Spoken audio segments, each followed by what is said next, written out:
Hi കൂട്ടുകാരെ, high praise the Lord. നാം ഉൽപ്പത്തി 50-ാം അധ്യായത്തിലേക്ക് കടക്കുകയാണ്. നമ്മുടെ ഇന്നത്തെ വാക്യം സങ്കീർത്തനങ്ങൾ 116:15.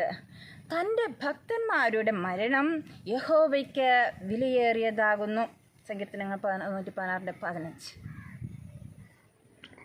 തൻ്റെ ദാസന്മാരുടെ മരണമഹോ ദൈവത്തിനേറ്റം വിലയേറിയത്.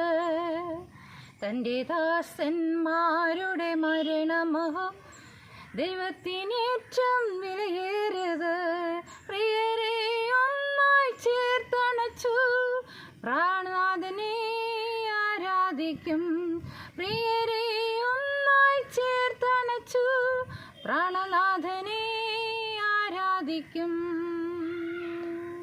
ചെവിയൊന്നും കേട്ടിട്ടില്ലേ ഇത്ര മധുര ശബ്ദം, ഹൃദയത്തിൽ ഗ്രഹിക്കാവതല്ല ഈ മഹാനിത്യനഹൃദയം. ചെവിയൊന്നും കേട്ടിട്ടില്ലേ ഇത്ര മധുര ശബ്ദം, ഹൃദയത്തിൽ ഗ്രഹിക്കാവതല്ല ഈ മഹാനിത്യനഹൃദയം. കണ്ണുകൾക്കും മതിവരല്ല നയന മനോഹരം ഈ കാഴ്ച, സ്വർഗം ഹാ മനോഹര പിതൃസവിധമഹോ.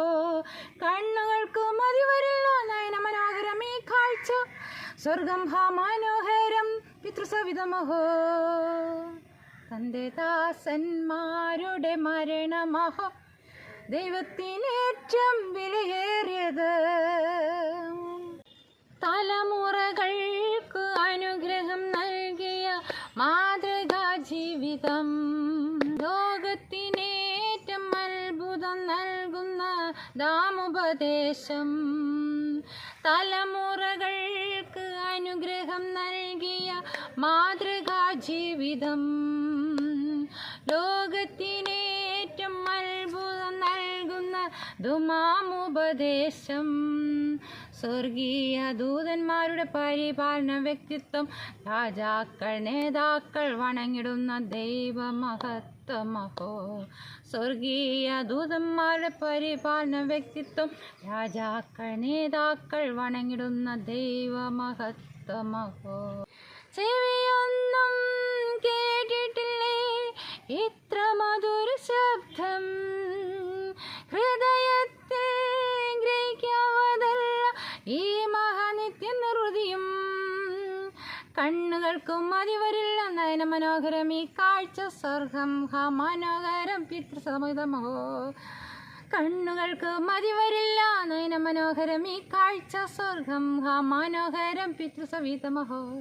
തൻ്റെ ദാസന്മാരുടെ മരണമഹോ ദൈവത്തിനേറ്റം വിലയേറിയത്. നാം ചിന്തിച്ചു ഇസ്രായേൽ മക്കളെ അനുഗ്രഹിച്ച കാര്യമൊക്കെ. അതെ, ഇസ്രായേൽ മക്കളെ അനുഗ്രഹിച്ചു, കൊച്ചുമക്കളെ അനുഗ്രഹിച്ചു, പിന്നെ ഫറവോനെ അനുഗ്രഹിച്ചു. മിസ്രൈം ദേശത്തിനുള്ള അഭിവൃദ്ധിയും അനുഗ്രഹമൊക്കെ ഉണ്ടായി അല്ലേ. ഇതുപോലെ ഇന്ന് കർത്താവിൻ്റെ മണവാട്ടി സഭയൊക്കെ പല ദൈവ ഉത്തരവാദിത്തങ്ങളും അവകാശങ്ങളും പദവികളൊക്കെ നൽകിയിട്ടുണ്ട്. എന്തിനു വേണ്ടിയാണ്? അതെ, ഈ ഇസ്രായേൽ ജനത്തെ ഓർത്ത് പ്രാർത്ഥിക്കുവാൻ, അനുഗ്രഹിച്ച് പ്രാർത്ഥിക്കുവാൻ, അപ്പോൾ തന്നെ ഭരണാധിപന്മാരെ ഓർത്ത് പ്രാർത്ഥിക്കുവാൻ, അതുപോലെ രാജ്യങ്ങളെ ഒക്കെയും പ്രാർത്ഥനയിലൂടെ അനുഗ്രഹിച്ച് പ്രാർത്ഥിക്കുവാനായിട്ട് ഉള്ള വലിയ പദവി ഉത്തരവാദിത്വം ദൈവസഭയ്ക്ക് ദൈവം നൽകിയിരിക്കുന്നു. സ്വർഗത്തിലെ പോലെ അവിടുത്തെ രാജ്യം ഭൂമിയിലും വരണമേ എന്ന് നമുക്ക് എപ്പോഴും പ്രാർത്ഥിച്ചുകൊണ്ടിരിക്കാം. നമ്മുടെ അരുമനാഥൻ നമ്മെ പഠിപ്പിച്ചിട്ടുള്ള കാര്യമാണത്. മാത്രമല്ല, ഭൂമിയുടെ അറ്റത്തോളം സുവിശേഷവുമായി ചെല്ലണം എന്നുള്ളത് കർത്താവിൻ്റെ വലിയ ഹൃദയവാഞ്ചയാണ്. ആ ദൗത്യം നിറവേറ്റാനായിട്ട് ദൈവം നമ്മളെ ദിവസങ്ങളിൽ ബലപ്പെടുത്തട്ടെ, ശക്തീകരിക്കട്ടെ.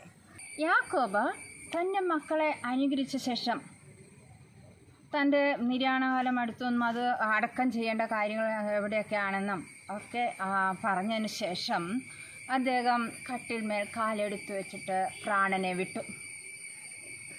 തൻ്റെ പിതാവ് മരിച്ചുപോയി എന്ന് കണ്ടപ്പോൾ യോസഫ് തൻ്റെ അപ്പൻ്റെ മുഖത്ത് വീണ് കരഞ്ഞു, അവനെ ചുംബിച്ചു. യോസഫിന് തൻ്റെ പ്രാണന് തുല്യം സ്നേഹിച്ച പിതാവിൻ്റെ ആ മരണം സഹിക്കാൻ പറ്റുന്നതിലധികമായിരുന്നു. അദ്ദേഹത്തിൻ്റെ ആ ഓർമ്മകൾ ഭയങ്കരമായിരുന്നു. ചെറുപ്പക്കാലത്ത് ഏറ്റവും തന്നെ സ്നേഹിച്ചുകൊണ്ട് ആ നിലയങ്കിക്ക് തയ്പ്പിച്ചതും അത് ഒരു ദിവസം അത് നഷ്ടപ്പെട്ടപ്പോൾ ആ ഭയങ്കരമായ ആ വസ്ത്രത്തിൻ്റെ ഓർമ്മ അവനെ പല നാളുകൾ ആയി അലട്ടിയിട്ടുണ്ടാവും. എന്നാൽ അതിനുശേഷം പല രംഗങ്ങളിലും പോത്തിഫറിൻ്റെ ഭവനത്തിലും തടവറയിലൊക്കെ ആയിരുന്നപ്പോഴും അപ്പനെക്കുറിച്ചുള്ള ഓർമ്മകളും അവൻ ആ ദൈവം നൽകിയ സ്വപ്നങ്ങളൊക്കെ അവനൊരു ബലമായിരുന്നു. വീണ്ടും താൻ പിതാവിനെ കണ്ടുമുട്ടും എന്നുള്ളൊരു പ്രത്യാശ അവനുണ്ടായിരുന്നു. അത് നിമിത്തം ആ നിലയിൽ കർത്താവ് കാര്യങ്ങളെല്ലാം കൊണ്ടുവന്നു. ദൈവത്തിന് സ്തോത്രം. ദൈവം എത്ര മഹോന്നതൻ. തൻ്റെ ഭക്തന്മാരുടെ ആഗ്രഹങ്ങളെല്ലാം ദൈവം ഒന്നൊന്നായി സാധിപ്പിച്ചു കൊടുത്തു. അവൻ ഇന്നലെയും ഇന്നും എന്നേക്കും അനന്യൻ. തന്നിൽ ആശ്രയിക്കുന്നവരെ കർത്താവ് അറിയുന്നു. വചനം അങ്ങനെ പറയുന്നത്. ആ നിലയിൽ തൻ്റെ എല്ലാ കാലത്തും ദൈവം അവനെ കൈവിടാതെ കൂടിയിരുന്നു. ഇപ്പോഴിതാ തൻ്റെ പിതാവ് തന്നെ വിട്ടു കടന്നു പോയിരിക്കുന്നു. ഉടനെ യോസഫ് തൻ്റെ അപ്പന് വേണ്ട ചെയ്യേണ്ട കാര്യങ്ങളൊക്കെ ചെയ്യുകയാണ്. തൻ്റെ അപ്പന് സുഗന്ധവർഗ്ഗം ഇടാനായിട്ട് യോസഫത്തിൻ്റെ ദാസന്മാരെ വൈദ്യന്മാരോട് പറയുകയാണ്. അങ്ങനെ അവർ 40 ദിവസത്തോളം അത് എടുത്തു. മിസ്രൈമ്യർ 70 ദിവസം വിലാപം കഴിച്ചു. അതിനുശേഷം ഫറവോൻ്റെ ഗൃഹക്കാരോട് യോസഫ് ചോദിക്കുകയാണ്, തൻ്റെ അപ്പനോട് കനാനിൽ അടക്കുന്നതിനെക്കുറിച്ച് സത്യം ചെയ്തിട്ടുള്ള കാര്യമൊക്കെ അവരോട് പറഞ്ഞു. എന്നിട്ട് അതിനുള്ള അനുവാദം അപേക്ഷിച്ചു വാങ്ങി. നിൻ്റെ അപ്പൻ നിന്നെക്കൊണ്ട് സത്യം ചെയ്യിച്ചതുപോലെ നീ പോയി അങ്ങനെ തന്നെ അപ്പനെ അടക്കുക എന്ന് ഫറവോ കൽപ്പിച്ചു. എത്ര നല്ല ഒരു ഫറവോ അല്ലേ! ഫറവോൻ്റെ ഓരോ കാര്യങ്ങളും ഓരോ നീക്കങ്ങളും വളരെ ദൈവത്തോടുള്ള വാത്സല്യവും ഭയവും അതുപോലെ യോസഫിനോടും യാക്കോബിനോടും തൻ്റെ ജനത്തോടൊക്കെയും ഉള്ള ആ ആദരവ് ഭയങ്കരമായിട്ട് നമുക്ക് കാണാനായിട്ട് സാധിക്കും. അങ്ങനെ യോസഫ് പോയി. ഭൃത്യന്മാരും കോവിലധികാരികളും മിസ്രൈം ദേശത്തിലെ പ്രമാണികളും യോസഫിൻ്റെ കുടുംബമൊക്കെയും സഹോദരന്മാരും പിതൃഭവനവും അവനോടുകൂടെ പോയി. തങ്ങളുടെ കുഞ്ഞുകുട്ടികളെ ആടുമാടുകളെ മാത്രമാണ് അവരവിടെ ഗോശൻ ദേശത്ത് വിട്ടേച്ച് പോയത്. എന്നാൽ യോർദാൻ അക്കരെയുള്ള ഘോരൻ ആദാദിൽ എത്തിയപ്പോൾ അവിടെ ഗൗരവമായ ഒരു പ്രലാപം കഴിക്കുകയാണ്. 7 ദിവസം തൻ്റെ അപ്പനെ കുറിച്ചുള്ള ആ വിലാപം അവിടെ കഴിച്ചു. ദേശനിവാസികളായ കനാന്യർ ഈ വിലാപം കണ്ടിട്ട് ഇത് മിസ്രൈമ്യരുടെ മഹാവിലാപം എന്ന് അവർ പറഞ്ഞു. ആ സ്ഥലത്തിന് ആബേൽ മിസ്രൈം എന്ന പേരായി.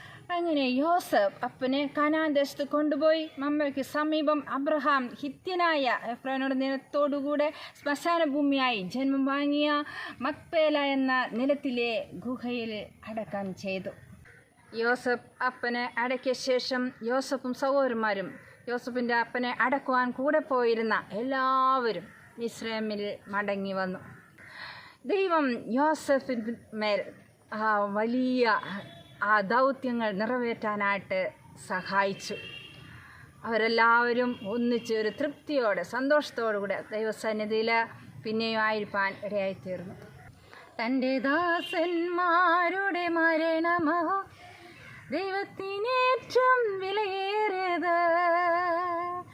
God bless U.